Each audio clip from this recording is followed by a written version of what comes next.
Hello বন্ধুরা, সুপ্রভাত সবাইকে। আজকে রবিবার, আমাদের ছুটি শেষ।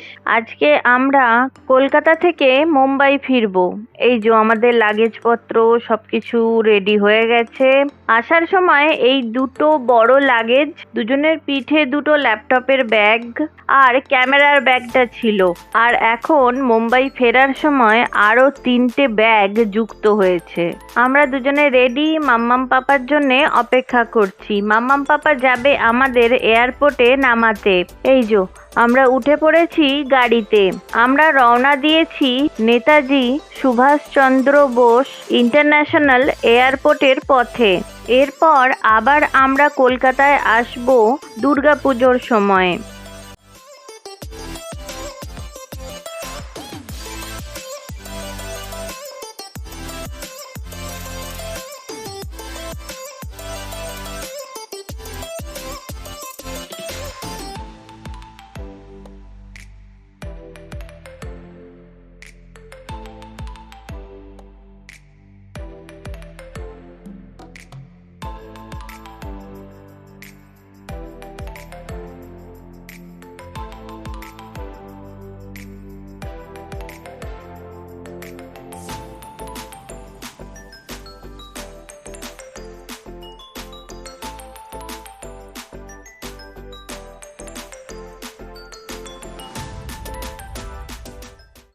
আমরা দমদম এয়ারপোর্টের কাছে এসে পড়েছি। ঢুকে পড়েছি এয়ারপোর্টের ভিতরে।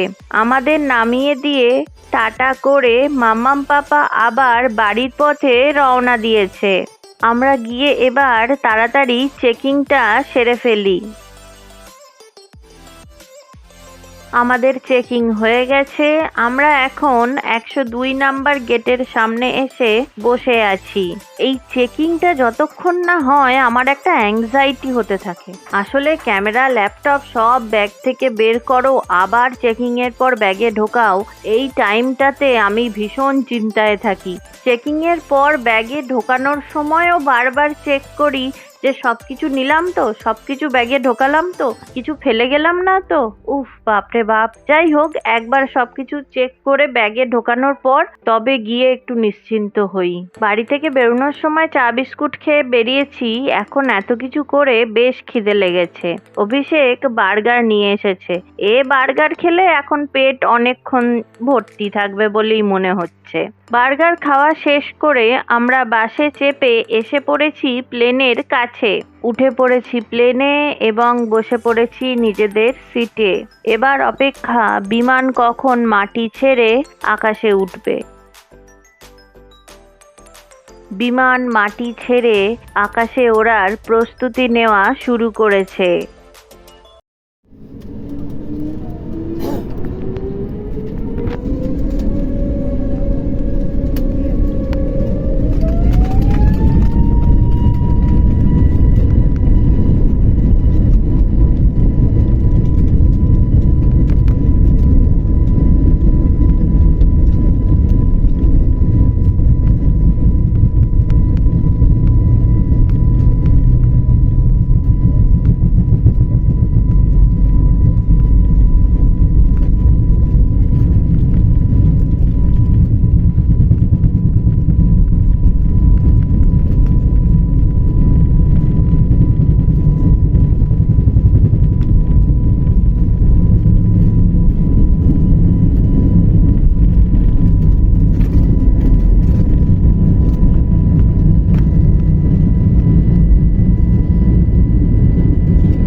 মাটি ছেড়ে আকাশে ওঠার পর দেখছি আকাশে হালকা হালকা মেঘ রয়েছে।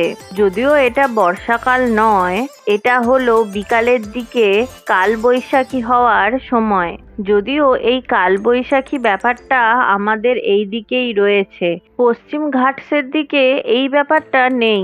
কারণ মুম্বাইতে আবার যখন বৃষ্টি শুরু হবে, বাপ রে বাবা রে, সে যে কি সাংঘাতিক বৃষ্টি, বাপ রে বাপ, থামার নামই করে না।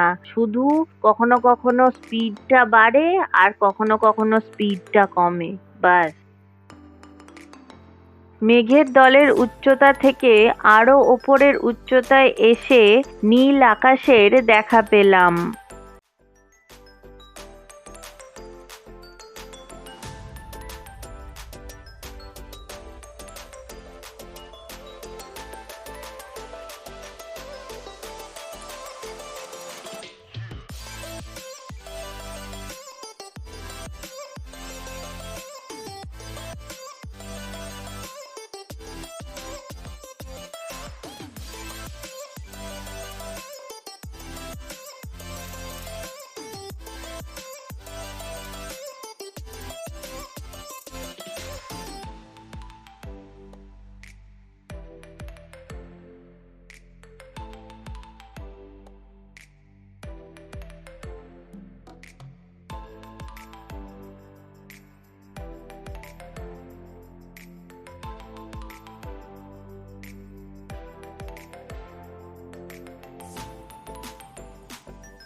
এইমাত্র আমাদের স্যান্ডউইচ দিয়ে গেল, কিন্তু এয়ারপোর্টে খাওয়া বার্গারে এখনো পেট ভর্তি।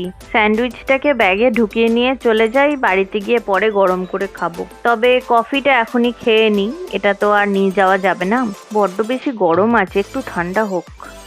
আমি অনেকক্ষণ ধরেই ভাবছিলাম ওটা মেঘ না প্লেন না ইউএফও, তারপর বুঝতে পারলাম ও আচ্ছা, ওটা অন্য একটা প্লেন। আমরা যে প্লেনে করে চলেছি সেই উচ্চতা থেকে ওই প্লেনটির উচ্চতা আরো অনেক বেশি ওপরে।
আমরা এসে পড়েছি মুম্বাইয়ের কাছাকাছি, আর হয়তো কিছুক্ষণের যাত্রা।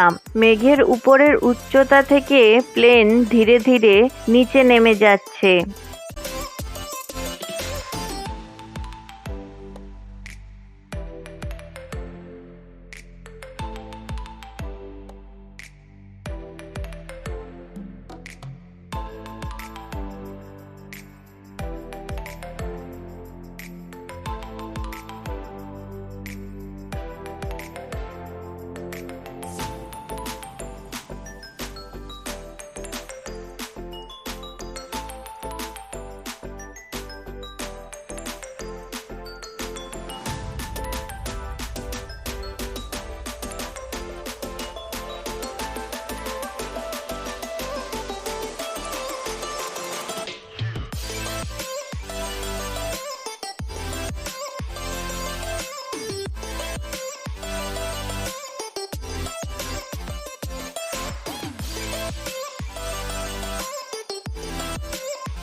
ঢুকতে ঢুকতে দেখা যাক কতক্ষণ লাগে। সে কি গো বাবারই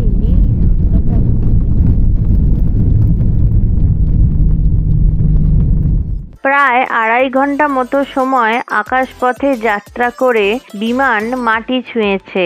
সকল যাত্রীগণ এবার প্লেন থেকে নামা শুরু করেছে। নেমে পড়েছি আমরা নিচে, বাসও এসে গেছে।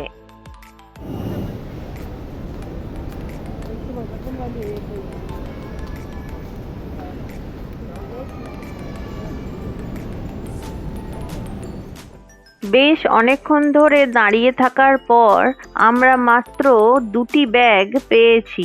তার মধ্যে এই ব্যাগটার আবার চেন কেটে গেছে। বই নিয়ে আসা হয়েছে এই ব্যাগটায়। বাকিগুলো আসতে আবার কতক্ষণ সময় লাগে দেখি।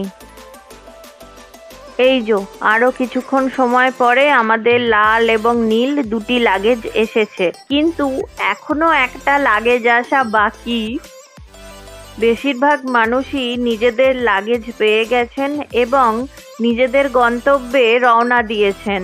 দেখতে দেখতে এই জায়গাটার ভিড় পুরো ফাঁকা হয়ে গেল, তবু এখনো পর্যন্ত আমাদের যে লাগেজটা আসেনি সেটা এখনো এসে পৌঁছালো না। ওপরওয়ালাই জানেন এত দেরি হচ্ছে কেন। অভিষেক জায়গা বদলালো, মনে হয় এতক্ষণে এসেছে। ওই যে অভিষেক আসছে, পেয়ে গেছে। বাবা, এই একটা লাগেজের জন্য 1 ঘন্টা। লাগেজ নিয়ে আমরা বাইরে এসে গেছি। এবার ওলা উবের কিছু একটা বুক করতে হবে। সেই বুকিং কখন অ্যাকসেপ্ট হবে সেটাই এখন দেখার অপেক্ষা।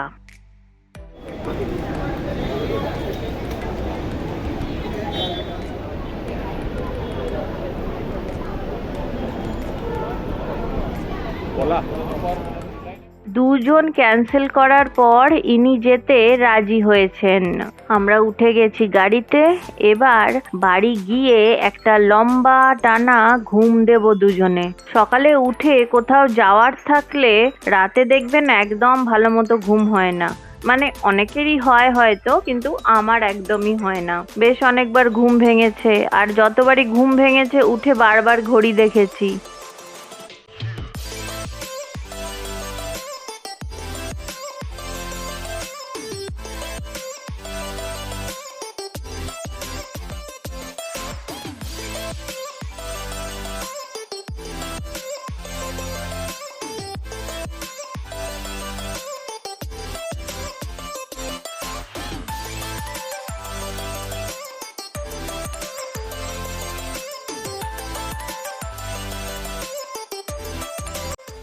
এয়ারপোর্ট থেকে গোরেগাঁও পর্যন্ত এসে যখন দেখছি যে জ্যাম লাগেনি রাস্তায় কোথাও, তখন বেশ খুশি খুশি একটু হয়েছিলাম। কিন্তু গোরেগাঁওয়ের ওবেরয় মল পেরুতেই জ্যাম শুরু। দেখি এ জ্যাম আবার কখন ছাড়ে।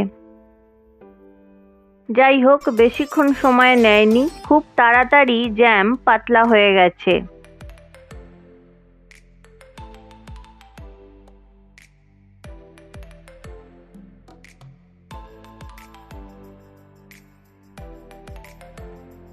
আমরা ঢুকে পড়েছি বরিভ্যালি ওয়েস্টে। এবার মাত্র 5 মিনিটের পথ।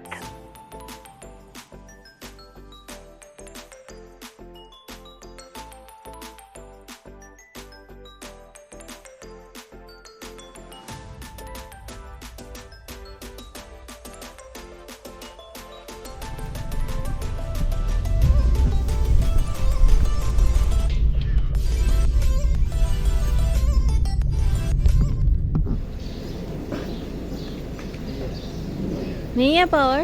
अच्छा अच्छा, দারুণ ব্যাপার। ঢুকতে না ঢুকতেই খবর পেলাম গত 2 দিন ধরে, এমনকি এখনো পর্যন্ত ফ্ল্যাটে বিদ্যুৎ পরিষেবা সম্পূর্ণভাবে বন্ধ। আর কিছুই বলার নেই। ব্লিঙ্কিট থেকে প্রথমেই কয়েক বোতল জল কিনলাম। ছোট হাত পাখা জাতীয় কিছু খুঁজছিলাম, পেলাম না, কিন্তু এগুলো পেলাম। এগুলোকে দেখে আমার নিজেরই হাসি পাচ্ছে, কিন্তু গরম থেকে বাঁচতে এগুলোই এখন ভরসা। একটু তো হাওয়া হবে। এই ভিডিওটা এখানেই শেষ করছি, দেখা হচ্ছে পরের ভিডিওতে খুব তাড়াতাড়ি।